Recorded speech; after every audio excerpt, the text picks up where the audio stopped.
Alright, so guys, I'm going to go ahead and start.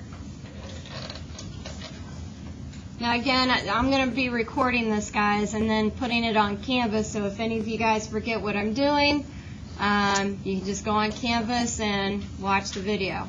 Alright, so just as a reminder again, you only need one of these boxes. I have two here just because I have two drawing and painting one classes, so one is for you and one is for them. Okay? So your box should measure 1.5 inches tall and 10.5 inches wide. Okay? And what we're going to do is we're going to just practice on how to basically gradate our values. Okay? So the way that we're going to do this is we're going to just go from dark and we're going to fade it off to the lightest value, which is white. And this is something that's really important for you guys to try to practice on this project because you're going to have areas where you have to be able to blend from one value to another or gradate, okay? And you're also going to learn about masking a little bit on this too. So I put a roll of masking tape at each one of your guys' table. What you need to do is take tape, and you need to make sure it is as long as your scale, okay? And again, you want to get into the habit of taking that tape, putting it on your jeans or your sweater or sweatshirt to try to get some of the sticky off of that tape. It's much friendlier to the paper that way. Our masking tape almost works too well, so we need to take the sticky off. Now, if I had more money in the budget, I would buy that painter's tape, but we don't. So this is what we got. So once you kind of take the sticky off, then just mask around the edges, okay? So anytime on your portrait that you're going to be basically inking in an area right next to an edge that needs to be really nice and sharp, you're going to be using masking tape to help you keep areas clean, okay? And if anybody needs more masking tape, there's more masking tape over there. So go ahead and grab it out of the drawer.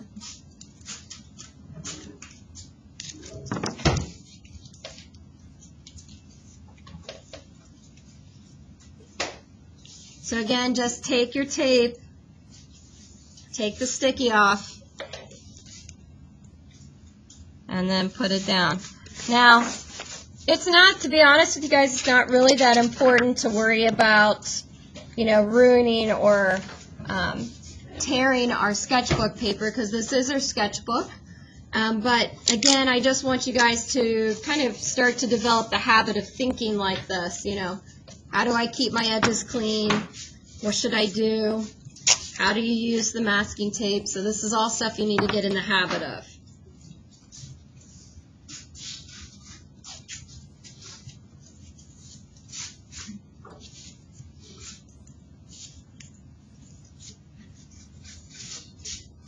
And the idea here is that after you're finished with your scale, you can remove the tape and you've got a really nice clean edge.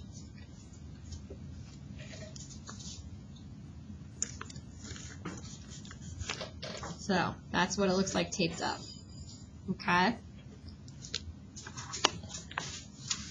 Now I'm going to show you guys what this scale looks like when it's finished. So if you guys look up here at the very top, this is like your traditional 7-step value scale. So you can see that there are clear boxes. Each one, or it starts out at the lightest value, which is white, and then it gradually moves in equal amounts to the darkest value up here at the top, or over to the right. And then if you look at the second scale right here, so this is a gradated scale. This is what you guys are going to be doing. And this one is finished. So you can see how it's really dark over here to the right, and then as it moves over to the left side, it gets lighter and ends with white. So the far left side of your value scale is going to stay white. You don't want any ink at all on that, okay? The bottom one that I have right here is just one that's in progress, so this is one that is not finished. But I wanted you guys to see kind of what it looks like halfway finished. And you can even see there's areas here where it's not blending out, you know, real well, but that's, again, it's in progress, so this would be something that would be addressed during the project or while I'm working on it or finishing it. Okay, so that's what Your goal is to get to this when you're finished. Now, I will have this up on the board, so while you guys are working, you can literally take your sketchbook, bring it up to mine, and compare it to see how you're doing. You know, figure out if you need to get darker or if you went too dark. Okay. All right, so I'm going to move that out of the way, and I'm going to open up my sketchbook. This is going to be kind of hard.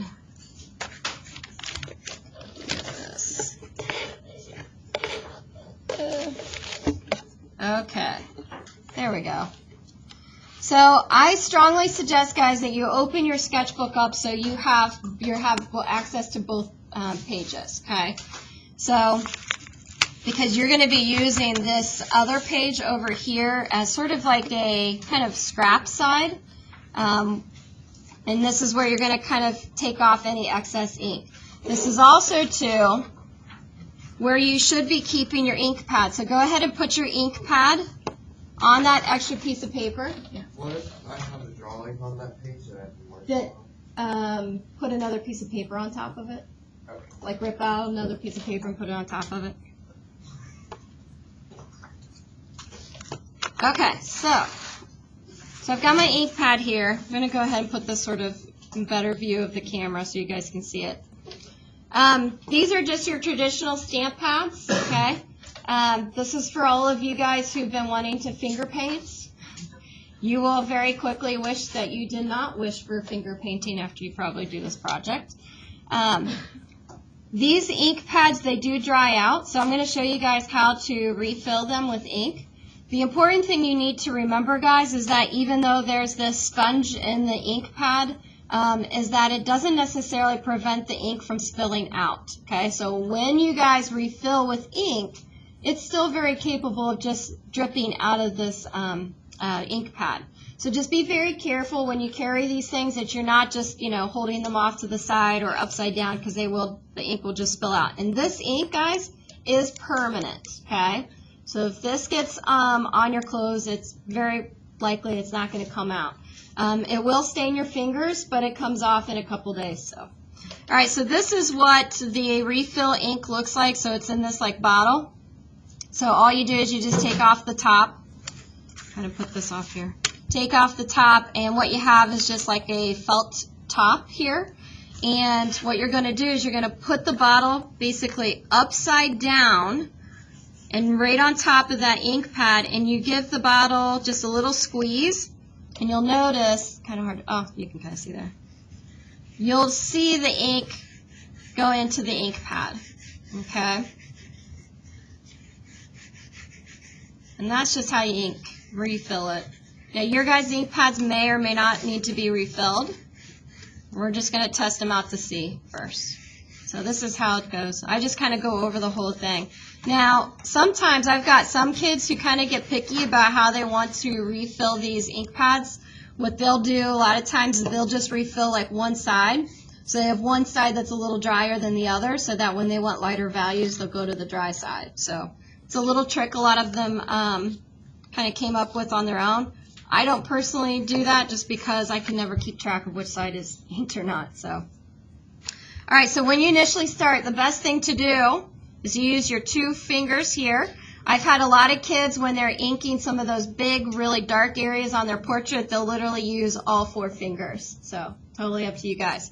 But because we're doing the scale, let's just start with our 2 main fingers here. So what I want you guys to do, go ahead and open an ink pad. I want you to press into the pad with your fingers. Get some ink on them, and on the scrap piece of paper that you have, just go ahead and tap off some of that ink. I just want you guys to get a feel for how this ink kind of works, okay? Now, the harder you press, the more ink you're going to put down on the paper at one time. The thing that it's important to understand is that you can control the value of the ink lots of different ways. One is the amount of ink that you actually have on your fingers, okay? So the more ink that you have, the darker the value is going to be, okay? So for a lighter value, you don't want to have as much ink on your fingertips. So you do have to control the amount of ink that you have on them, okay? And a lot of times what I'll do before I ink anything at all, okay, even if it's a really dark area, I kind of tap off on a scrap piece of paper so I can see what the value is right off the bat. Okay, so I just want you guys to kind of spend just a couple minutes just kind of doing that, just so you can get a feel for how that works. If you press really hard, you will get that fingerprint look, which some kids like. And some kids want their ink to look really smooth. For those of you who want it to look really smooth, the trick to that is doing just very light taps on your paper, like this. Let me try to, there we go. Just really, really light taps with just a little bit of ink on them. But, you know, if you tap really hard initially like that, you will get those fingerprints. But again, that will work too. And I'll show you guys a lot of examples of kids that really showed off their fingerprint a lot, and others that, you know, you can hardly tell that they used their fingerprint to do it. Okay? So what I'm going to do, once you kind of played with ink a little bit, okay, when you guys do this, you want to make sure, I'm going to zoom back out again so you guys can see this. Again, just go ahead and load up your finger, tap off a little bit, and we're going to all start over here on the far right side in the darkest area, because here's the thing. Really hard to kind of mess up the darkest area because it's going to be so dark. So that's why it's the safest place to start, okay? So we're going to start by just starting to fill up this area. Now, the smoother you want the ink to look, the lighter the tap that you want, or the stamp, okay? So you don't want to stamp too hard into your paper if you want that smooth look. Now, the other important thing I want you guys to notice when I'm doing this is that, again, before I do any stamping on my value scale, I'm tapping off on this scrap piece of paper. And then even after I run out of ink on my fingertips, I keep stamping down the line. And this is what's going to help me build up that really nice, smooth gradation. I'm just going to use whatever is remaining on my fingertips. I'm going to drag it as far as I can go.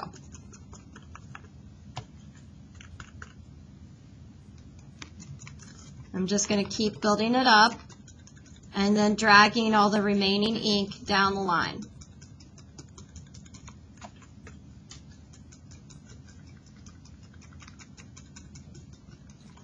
Now the goal for you guys on this is not to be patchy, so we don't want any gaps. We want to make this as smooth as a transition as possible. So even too on some areas, like I'm trying to blend out, I've got a little bit of an edge showing up. I'm just going to try to use one finger here very lightly, stamp that over that, and then hopefully hide it.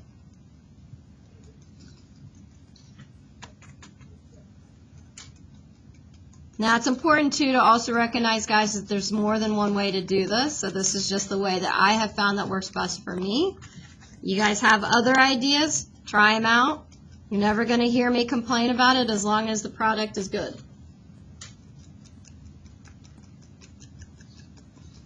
Now you will notice too, guys, and you can kind of see on mine, is that you do get ink built up around where the ink is on your fingertips, so you kind of get a horseshoe looking shape.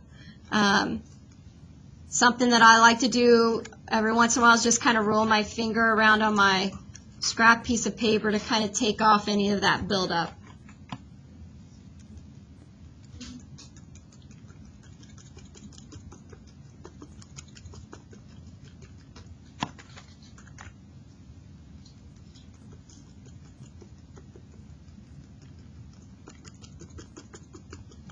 And so as I go down this line, I'm just building up my value scale here, and I'm just keep moving closer to the right.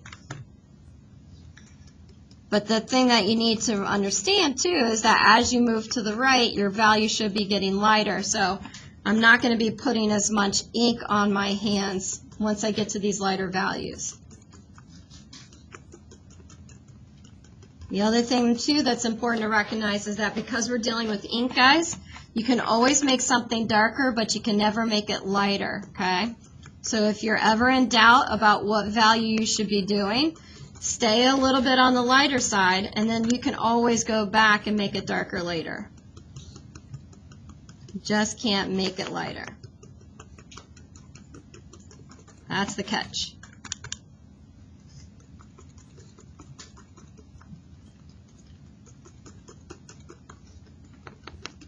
So I'm just I'm not tapping onto my paper real hard. That's how I'm getting this smooth look. But if you like the fingerprint look, then you want to have a little bit of a heavier stamp.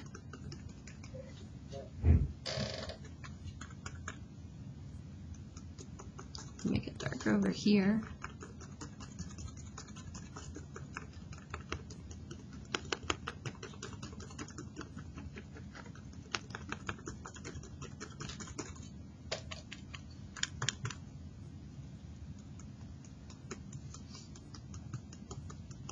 Now with everything, you know, more practice you have, the better you'll get at it.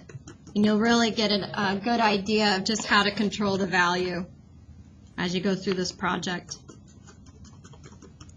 More ink means darker values. Now if you're finding that your ink pad's a little bit on the drier side, guys, you can feel free. The refill ink is over there on the brown table. Feel free to go grab it and refill your ink pad. Now I recommend that you refill it over there on the brown table rather than at your table, because I have had kids spill ink on their projects before because they brought the refill ink to their table, so be careful. I would just do it at the brown table.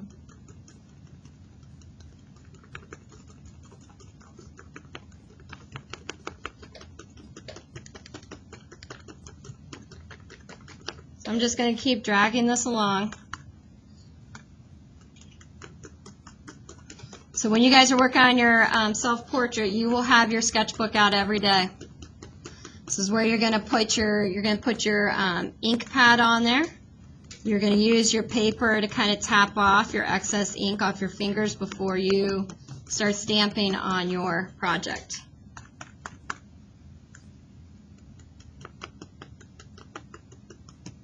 Always like to say I love this project because I have your guys' mugshot and your fingerprint all in the same project.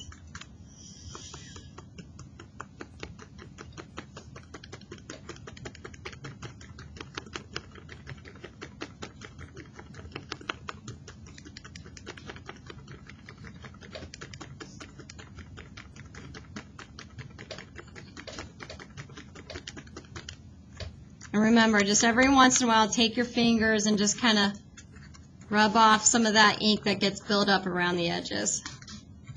That will help you avoid that horseshoe look.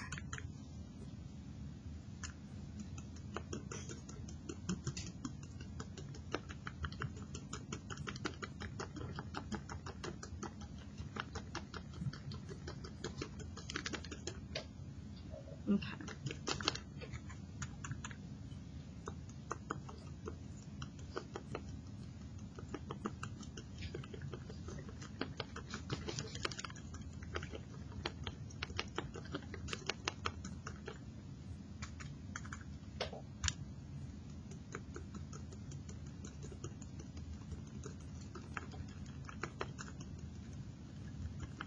Anytime I've got an edge that I'm trying to blend out, I put just a very little ink on my fingers, and I just kind of work up against the edge, not on top of the edge, but against it, and hopefully it'll blend out. And that seems to work pretty good for me.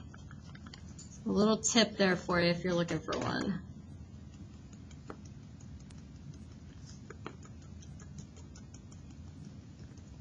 All right, so that's just mine in progress, okay?